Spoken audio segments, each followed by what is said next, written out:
Halo teman-teman semuanya, balik lagi sama saya Fikiri. Di video kali ini saya akan menanggapi sebuah video dari seorang ibu yang mengatakan bahwa Presiden Jokowi adalah bapak utang. Oke teman-teman, jadi sebelum kita lanjut ke videonya, buat teman-teman yang belum subscribe channel ini, jangan lupa untuk like, komen, dan subscribe. Dan juga jangan lupa untuk nyalakan lonceng notifikasinya.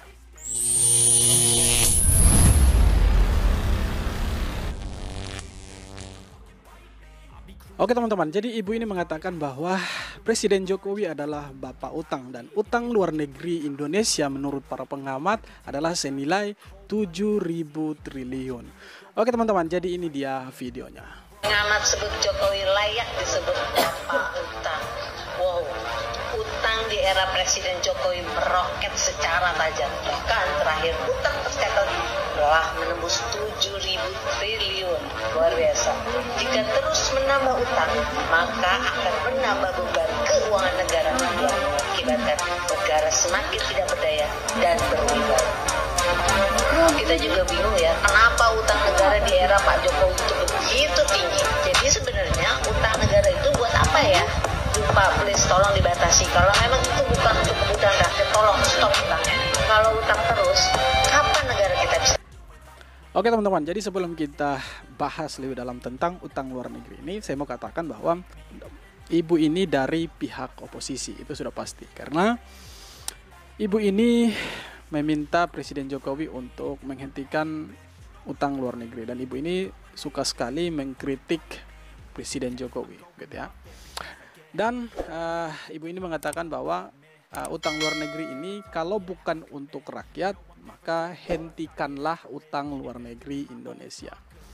Oke teman-teman, jadi utang luar negeri itu digunakan untuk salah satunya untuk membangun infrastruktur dalam satu negara. Baik itu membangun bendungan, jalan, rumah sakit, dan lain sebagainya. Itu yang perlu diketahui. Kemudian kalau ibu ini mengatakan bahwa Presiden Jokowi itu adalah bapak utang, maka saya mau katakan kepada ibu ini bahwa setiap era presiden pasti dia akan dikatai sebagai bapak utang. Karena tidak mungkin hanya Presiden Jokowi saja yang meminjam ke luar negeri. Ya. Ketika di era SBY, ketika di era Ibu Megawati, ya, ketika era Soeharto, saya rasa ya, utang luar negeri Indonesia juga ada, bukan tidak ada. Kemudian kenapa ibu ini hanya mengatakan bahwa Presiden Jokowi itu adalah bapak utang? Oke, ibu ini mengatakan juga kalau menurut para pengamat utang luar negeri Indonesia ya itu sebesar 7.000 triliun ya. Saya mau berbicara dengan data teman-teman. Menurut CNBC pertanggal 15 Juli tahun 2022, utang luar negeri Indonesia itu turun dari 7.000 triliun jadi 6.094 triliun. Itu berarti apa yang dilakukan oleh pemerintahan saat ini itu sudah sangat bagus. Itu sudah sangat baik ya.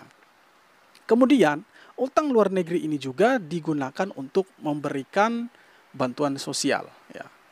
Ibu ini boleh katakan Presiden Jokowi itu bapak utang ya. Tapi saya rasa ibu ini juga terus menikmati bantuan sosial dari pemerintah ya. Bagaimana mungkin orang yang menerima bantuan sosial dari pemerintah lalu mengatakan Presiden Jokowi itu adalah bapak utang ya. Sebenarnya yang menggunakan utang luar negeri itu siapa sih? Kalau bukan masyarakat ya.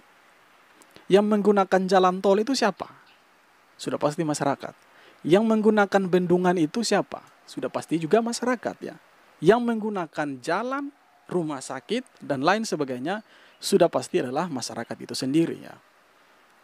Jadi kalau ibu ini mengatakan seperti itu, maka saya mau mengatakan kepada ibu ini, kembalilah ke dapur dan masaklah untuk suami dan anak-anakmu ya.